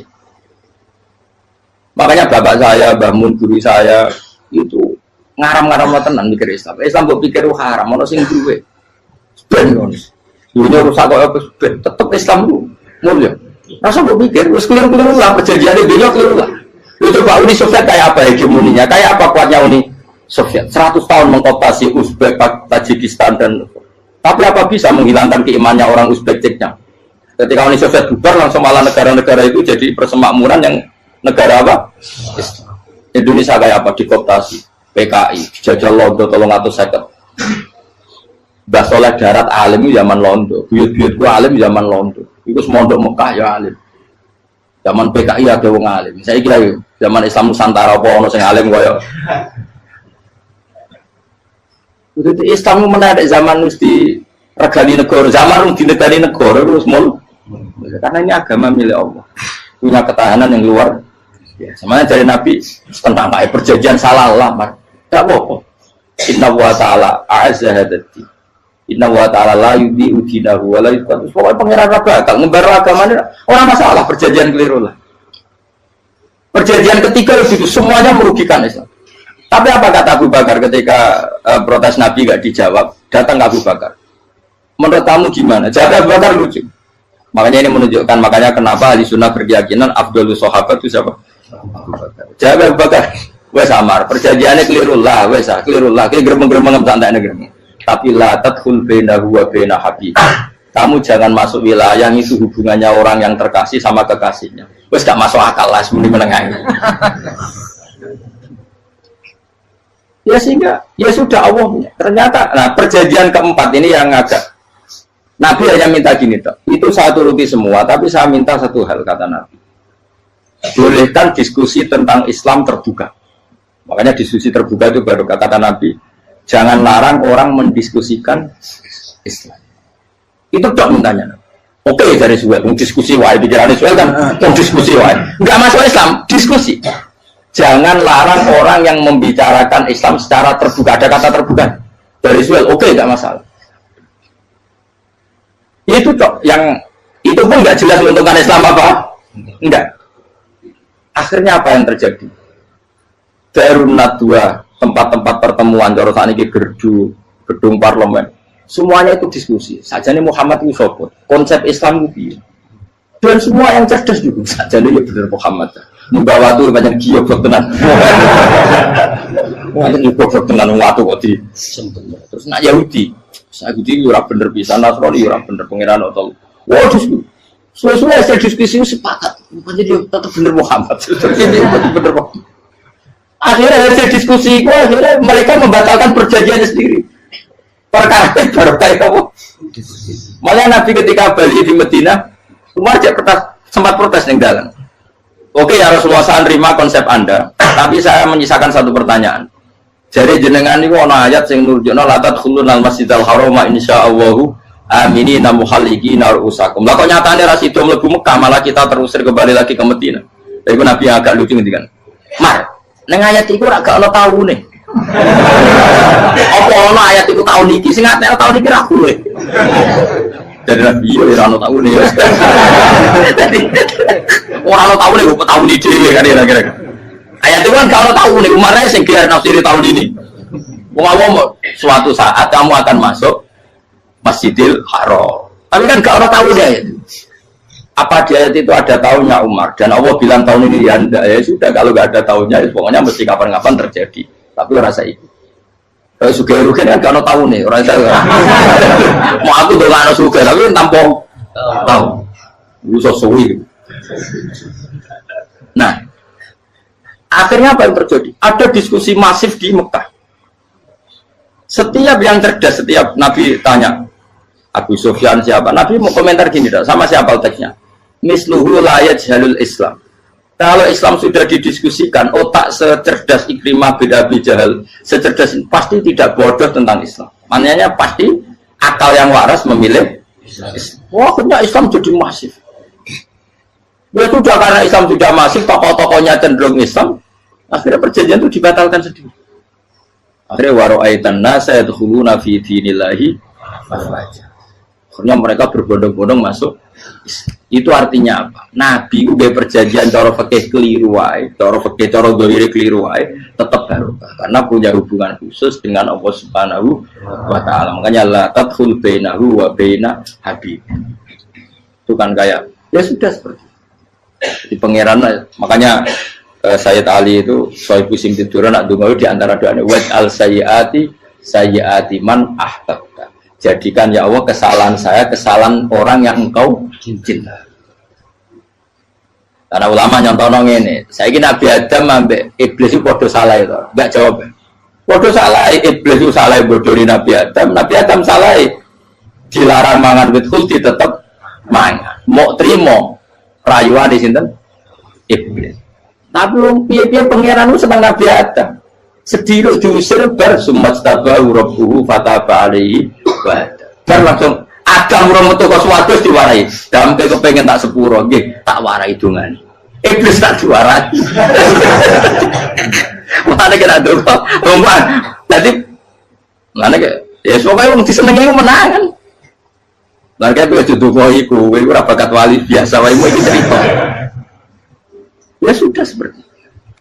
Ya, tapi emang ya sudah seperti itu. Nabi Adam itu orang pati keusir tenan itu fatawat ko Adam Robbi kalimatin fatawat. Jadi orang terlalu jauh dari surga. Kemana lagi pas pertama medun ke bumi sampai awal diwarai beberapa kalimat sing dadekno di sepuro. Qawat al sayyiati man ahbabta. Ini penting kalau atur namanya. Wilayah-wilayah kenabian itu wilayah yang kita tidak pernah tahu detailnya, tapi kita yakin Nabi itu para kekasih Allah. Dan agama Islam itu juga agama paling diridhoi. Maka di zaman apapun, kecewa apapun dengan perjanjian dengan negara maupun dengan dunia, Islam tetap di rumah pangeran. Itu tidak usah kuat. Mikir Islam itu keliru. Nangit mayu oleh mikir keliru. Agama pangeran kok pikir. Saya masyhur. Sayyidina Umar itu kan khalifah paling sukses masalah futuhan. Di masalah apa? Futuhan. Dan Ibnu Umar setiap jalan-jalan itu dibully sama orang-orang. Ya Ibnu Umar, boleh kamu itu minta sama bapak kamu supaya dia nyebut penggantinya siapa? Atau bikin suksesi lah. Jangan kok dia khalifah sukses kemudian tidak jelas juntrungannya. Kan dia tetap mati suatu saat. Saking gak kuatnya Abdullah bin Umar, dia matur, ya Abah, engkau harus suksesi. Siapa ya pemimpin setelah jenengan? Lah kenapa? Orang-orang bilang kalau ada orang misalnya penggembala kambing terus ditinggal gelanggang itu dianggap dosa karena kambingnya pasti bocor. Apalagi ini urusan umat. Kamu tahu-tahu mati sebelum sesi ini pasti kacau. Umar langsung marah. Agama Islam juga sama dengan kambing kata Umar. Agama Islam agamanya pangeran, mesti diurusi pangeran. Aku mau khilafah. Aku mau sukses. Ben aku rasa mikir. Engko ora diurusi pangeran. Jadi Umar itu justru sangat hormatnya sama Islam itu dengan cara gak mau mikir Islam. Gak mikir berarti gak khidmah ya, tetap mengkhidmati Islam. Seperti saya ini kan yang khidmati Islam lewat mulan. Tapi orang tahu mikir nasib Islam. Islam orang kondang biye. Ditinggal Abu Bakar melaku, Umar melaku. Wali Songo mbek kowe rak mulya Wali Songo. Saiki jurus mudin yo mlaku, jurus KUA yo mlaku. Jurus mubalek sing kadang matre ku yo mlaku. Berapa kiai sing dadi oknum perkara proposal? Ya agama ya. Wong bapak udah kanca kiai mudin, anake mondok. Bareng saking suwene dadi mudin, zaman iku mudin urung untuk gaji kono negara. Anake njuk dhuwit mending spontan. Cung ora ono mati kok njuk dhuwit. Betul ora ono mati ra entuk. Cung kamu mati kok njuk dhuwit. Mulai agama ya rapi juga. Mereka agama ini dulu sih. Ayo Nabi palsu pengkira wae mulai Musailama sampai Musotek sampai Lia Eden kurang lagi mulai wali palsu Romo dosa Romo sopo. Orang kabeh ora masalah. Uni Soviet kayak apa mengkooptasi Ceknya Uzbek. Akhirnya ya kalah Uni Soviet. Lagi Ceknya Uzbek jadi negara Islam. Kayak apa Donald Trump Islamofobia, tapi sekarang orang Amerika malah berbondong-bondong masuk nopo. Mbok pikir malah Islam konsepnya malah rusak. Mereka terus di metodologi. Harusnya penyebaran Islam itu begini. Harusnya Mbah Mungkira pangeran ngomongnya harusnya. Islam kadang melaku ya lewat mudin. Saya itu punya santri ini kisah nyata. itu lahirnya di Bali. Itu bisa baca Fathul Mu'in. Lahirnya di Bali. Bahkan dia ketika SD itu tukang mimpin lagu Hindu. Bali itu Hindu. Karena dia ketua kelas, tapi Islam. Semua. Jadi dia ikut. Gara-gara jadi Baba itu bakal sate yang Bali. Ya bakal sate berhubung sukses, ponakannya misalnya diajak orang Madura kan, aslinya orang Madura. Setelah kampung itu menjadi kampung Muslim, lama-lama berkebutuhan punya mas. Berhubung ke sana kiai ono masjid mosok ora diwong alim. Akhirnya anaknya di pondokno di Jawa. Pondokno di Jawa iso maca muin terus ngaji sama saya. Jadi saya nang Bali ono wong ora muin, ya ono santri di Bali maca muin. Ning Jawa kadang wong ora iso maca muin. Jadi cuma bakal sate muter. Kayak Islam di Indonesia gara-gara pedagang Gujarat, meskipun sejarah itu diperdebatkan ya gara-gara dagang, karena mereka Muslim ya akhirnya menyebarkan apa? Jadi semudah itu Allah. Termasuk konflik Ali bin Muawiyah itu barokahnya sama susahnya konflik itu masih banyak barokahnya. Sayyidina Ali sama Sayyidina Muawiyah, karena kita ahli sunnah ya tidak menyalahkan salah satu madzhab ahli sunnah ini. Itu barokahnya beliau konflik itu banyak sahabat yang migrasi, ada yang ke Cina, ada yang kemana-mana, termasuk yang diyakini para sejarawan ada yang ke Selat Malaka, termasuk akhirnya sampai ke Baros itu. Barokahnya orang nggak nyaman di Yaman itu di Syria sama di Irak. Jadi Allah ngendikan marojal bahro ini nopo yal taqiyan, dua mata air itu dipertemukan, itu banyak muara sungai itu bermuara teng nopo laut. Kados kali Kapuas, kali pundi-pundi ini sawangannya bermuara teng laut. Yal taqiyan di sawangannya ketemu. Tapi itu semua hanya firoil apa? Ini dalam pandangan. Kulo nate banyak ngaji teng gene kitab-kitab karangan Imam Rozi. Imam Rozi itu ulama tafsir besar ingkang menjelaskan posisi Quran sebagai wahyu yang berkarakter bahasa. Jadi Quran ini wahyu, dia mesti bener. Tapi piye wae Quran itu bahasa. Ini rungaken ya. Jadi Quran piye wae napa? Bahasa. Jadi mungkin sampean gak kaget. Mungkin sampean gak kaget wong imane sampean ikan mokong, ora wati paham lah iman apa? Mokong. Tapi kok anak putune sampean kok iso janggal mbek Quran. Nak generasine kula jenengan ra iso jawab, ku anak putune jenengan wis ra iman mbek Quran. Iman raturan, jadi gak diilmiah. Contohnya ngeten nggih. Ketika banyak ilmuwan itu bisa dari orang Islam piyambak, dari orang Barat, baik itu sekuler, orientalis, Kristen, Katolik, macam-macam.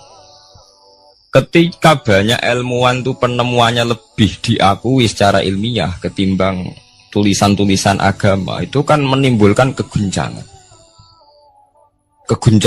Ndadekno iman iku oleh. Misalnya ngeten sing terkenal. Mungkin jenengan sering pireng. Nabi nate dawuh bulan itu ning langit ketiga. Nah, srengenge ning langit keberapa? Kok terus terakhir langit terakhir itu sing dinggoni Jibril. Oke. Terus ketika wonten berita bahwa para NASA Amerika itu bisa naik bulan. Rata-rata kiai desa dulu gak percaya. Nabi Muhammad sing nabi nak munggah ning gone bulan tak pamit mbek Jibril ngono ae ra mesti dibukakno ngenteni diintegrasi saiki sapa Muhammad mbek sapa Jibril dibukakno. Itu satu contoh. Kula dek dalu ngaji kalian santri-santri kula terangaken. Jadi masalah utama umat Islam itu antara lafadz ngene lugat iku terus diimani nganggo karpe dhewe. Lha iku sing dadi masalah utama. Lugat ya bahasa itu diimani menurut karpe dhewe, orang menurut karpe ilmiah. Contohnya gampang kan. Sampean bayangno langit itu apa? Langit itu satu wilayah, satu area sing digoni malaikat, satu area yang tidak tersentuh. Kamane bayangno langit itu satu area yang tidak tersentuh. Sehingga ono kabar nak bulan ning langit ketiga kok trimo manusa tok bulan terus sampean ora percaya. Gue dianggap masuk wilayah sing wis wilayah Jibril. Padahal tidak begitu. Masalah istilah sama itu istilah lughat. Terus Imam Rozi menjawab sama itu istilah lughat. Jadi sesuatu yang tidak bumi ini itu namanya sama. Sesuatu yang tidak bumi ini namanya sama. Sampean sing nate kaji sing numpak pesawat. Kalau nggih nanti numpak pesawat sing jarak-jarak jauh, sampai ndelok dhuwur nggih langit, ngisor nggih napa? Langit sampai nak buka teng pesawat, king jendela, delok ngisor ngeten nggih langit, delok dhuwur nggih napa? Langit.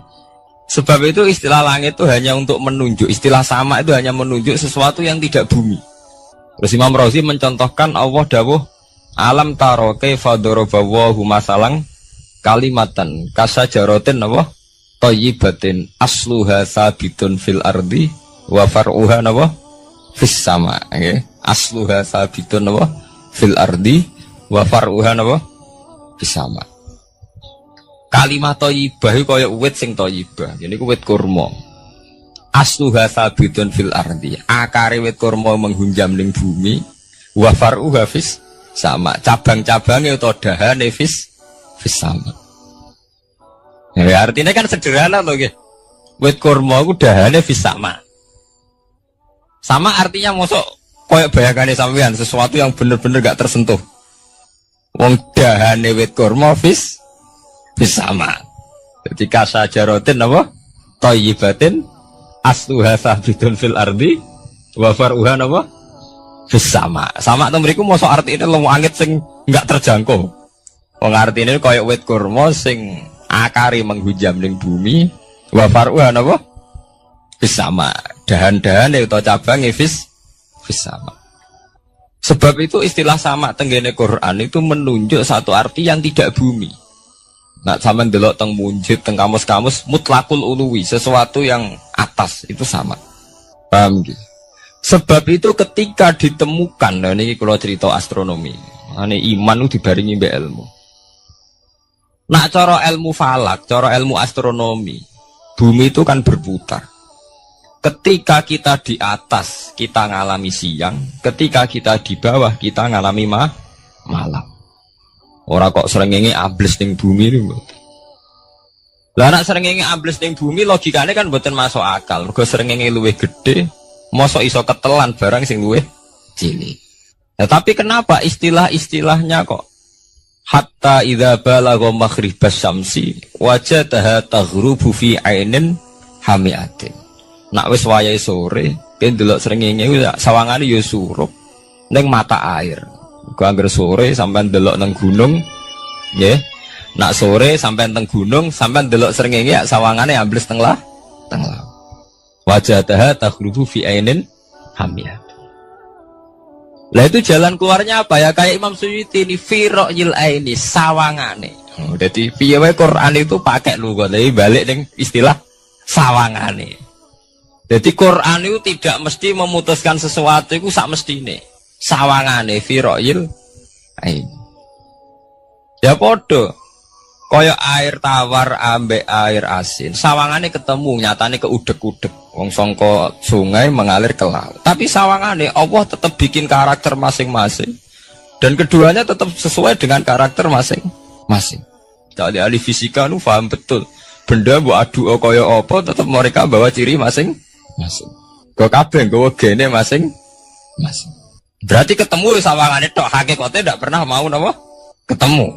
Ini jenenge firaqil. Sebab itu banyak ayat-ayat yang terjawab oleh teori firaqil aini. Jadi niku sawangane. Jadi niku masalah-masalah ilmiah yang bisa menjawab beberapa kejanggalan nggih. Yes. Beberapa kejanggalan dohirin nas agama.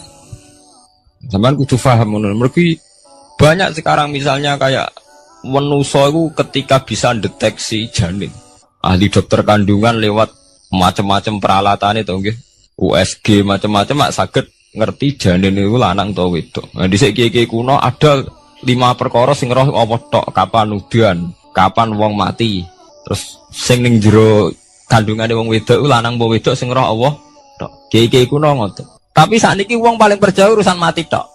Urusan udan secara falak, secara astronomi sangat dideteksi itu. Wong falak itu bisa ngerti iki musim rendeng, musim ketiga. Pergerakan angin sampai ndelok ning perkaryaan cuaca rata-rata bener.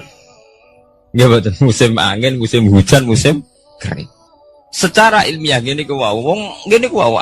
Setelah kita nentukan ora ana lanang wedok ning gone kandungan wedok manusa roh sing roh apa tok. Sing mari keliru sampean nentokno lanang wedok. Wong apa mau dawuh wa ya lamu mafil arham. Hanya Allah yang tahu apa yang di rahim. Ma itu cara nahwu itu mubham.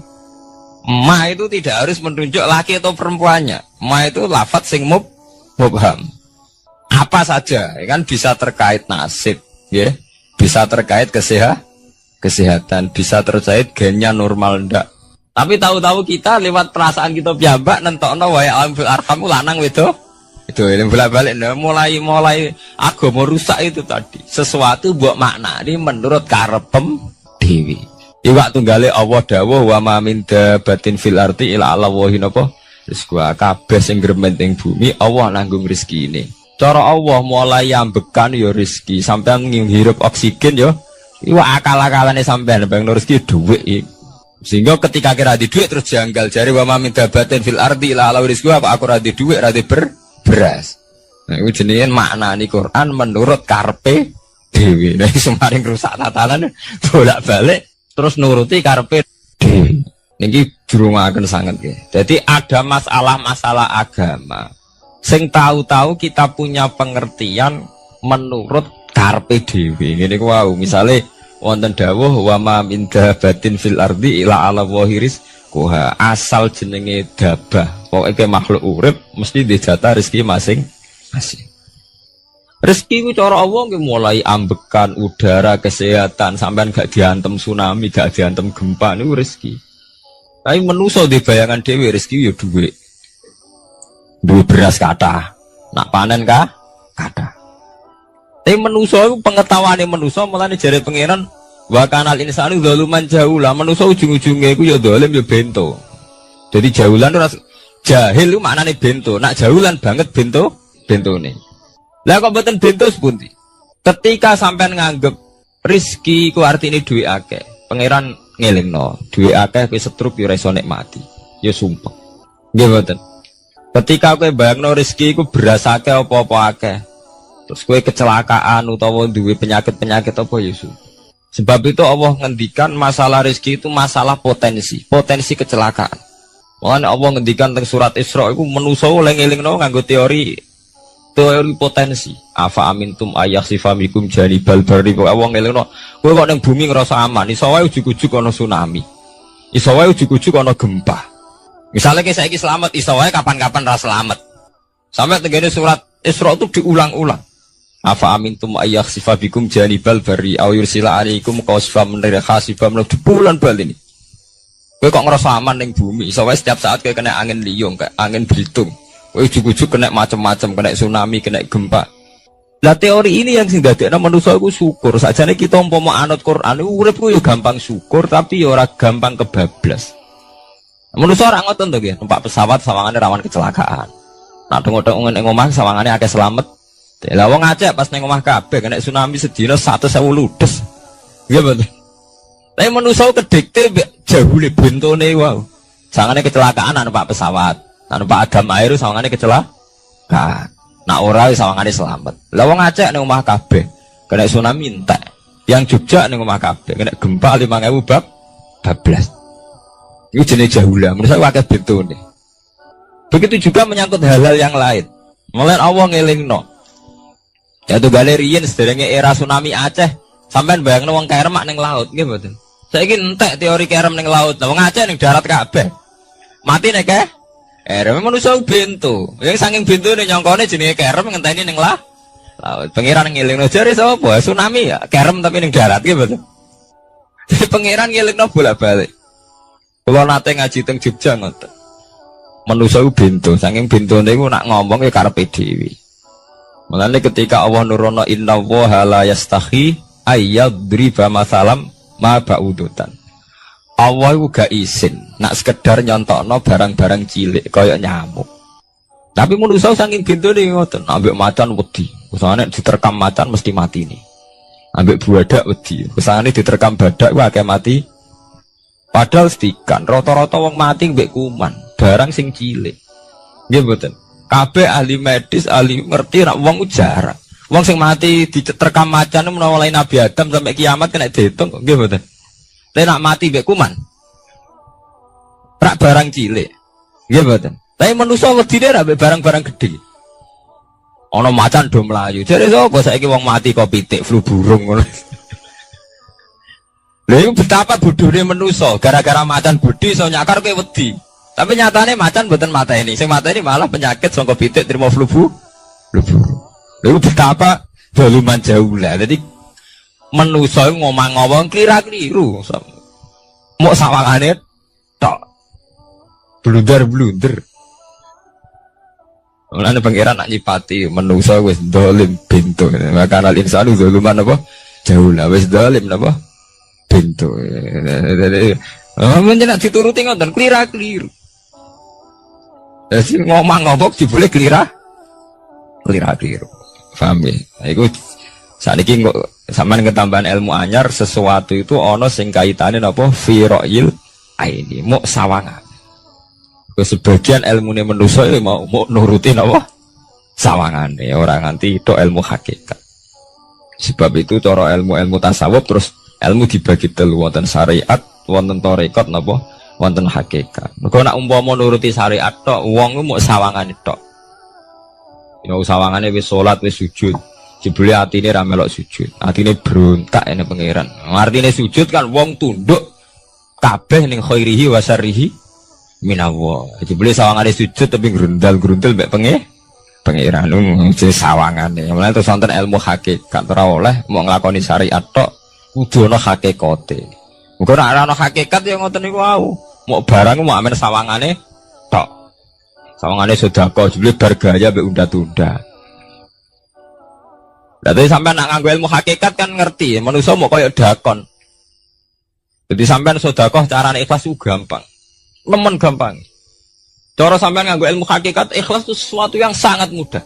Malah kowe ora ikhlas itu sing janggal. Lho nggih kula sering ditangkliti, Gus ikhlas kok angel. Lho cara aku malah gampang ikhlas timbang ra ikhlas gampang ikhlas. Kowe anggere ikhlas angel berarti ilmu untuk syariat tok. Nah ilmu mesti hakikat, mesti ikhlas. Mboten mungkin ra ikhlas, mesti ikhlas. Misalnya ngeten. Kula niku gadah dhuwit 10.000.